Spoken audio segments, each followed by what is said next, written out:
कार्यक्रम नाही नथिबा भिड़ कारण लोकंकर विश्वास अच्छी लोके स्वागत करिसंती जाओ ए दुखरे आम पाखु आसिले ये आमर जड़े दरदी नेता आ द्वितीय कथा हला एते संख्यार आसिले तांकर लोकप्रियता केते समस्त अनुभव कले करूचंती ये वर्तमान चिंतार कारण होईची अन्य नुहे आपण तुलनात्मक भाव देखंतु तुलनात्मक भाव देखिले आपण निष्पत्ति सिद्धांत पहुंची पारे आमर कहवा निष्प्रयोजन आ जो माने माने स्पष्ट दिवालोक राति होली अभियोग करेंगे लोके कौन कहे चक्षुहीन भावुची गणेश्वर बाबूंकर एपर्यंत कांग्रेस रंग छाड़ी नहीं ये बड़ स्वागत योग्य पदक्षेप बहु वर्ष धरिकी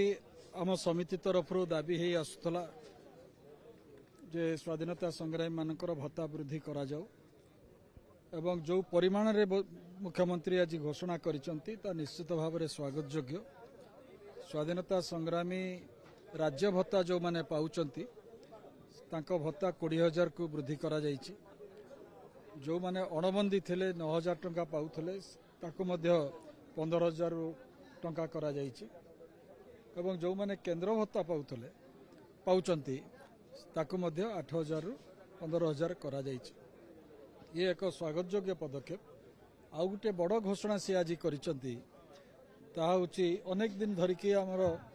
एठी दाबी होउथला जे द्वितीय स्वाधीनता संग्राम होछि इमरजेंसी बेले निशा आईन बल जो माने गिरफ होइकी 19 मास बिना विचार रे जेल रे थिले इंग्रेज शासन समय रे तो विचार होउथला दंड होउथला जेल जाउथले किंतु इमरजेंसी बेले 75 मसीह इंदिरा गांधी कला आईन बल जो इमरजेंसी जारी हला 19 मास धरिकी आम समस्ते भुक्तभोगी से समय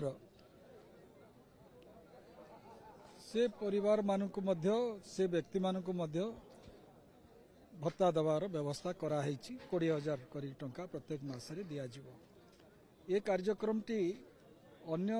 भारतीय जनता पार्टी शासित राज्य मानकरे आगुरु कार्यकारी हेई गलानी एवं आर सूत्रपात प्रथमे पटुआ जेतेबेले मध्य प्रदेश रे मुख्यमंत्री थिले सेतेबेले से ए कार्यक्रम आरंभ करथिले एठी जो माने जनवरी 26 जून 26 इमरजेंसी रो कला आईन विरुद्ध रे एबे भी तार स्मारकी पालन करूचंती सेई सबु बेले दाबी हेई आछि कटक रे मध्य बहुबार टाउन हॉल रे बैठक रे ए दाबी करा हेछि आज आम गण रे राजू सिंह नाहंती से बहुत जोरदार भाव में दाबी उपस्थापन करुले आज जे मंच रे थिले प्रसन्न आचार्य से मध्य मिशा आईन बल रे जेल रे जाइथिले जदियो निजे अर्थमंत्री थिला बेले ए संक्रांतीय फाइल से मूव करि नथिले किंतु तांकर पूर्ण समर्थन ए प्रकार आईन सपक्ष रे थिला जे एमानकु मध्य भत्ता प्रदान करा जाओ आज मुख्यमंत्री घोषणा करिसत ता बहुत स्वागत योग्य कथा कारण मु व्यक्तिगत भाव में जाने एभली अनेक युवक से समय मानसिक भारसाम्य हरईदेले जेल रे थिला बेले बा जेल रु बाहरिला परे कौनसी पदपदवी तांको मिलला नहीं से संग्राम व्यर्थ हो गला बोली अनेक मन रे धारणा हैला तांको परिवार मध्य अनेक समय रे तांको कोसिले किंतु मु भावुची आज राज्य सरकार से प्रकार अवस्था दुरवस्था को दृष्टि रखी आज भत्तार व्यवस्था कर।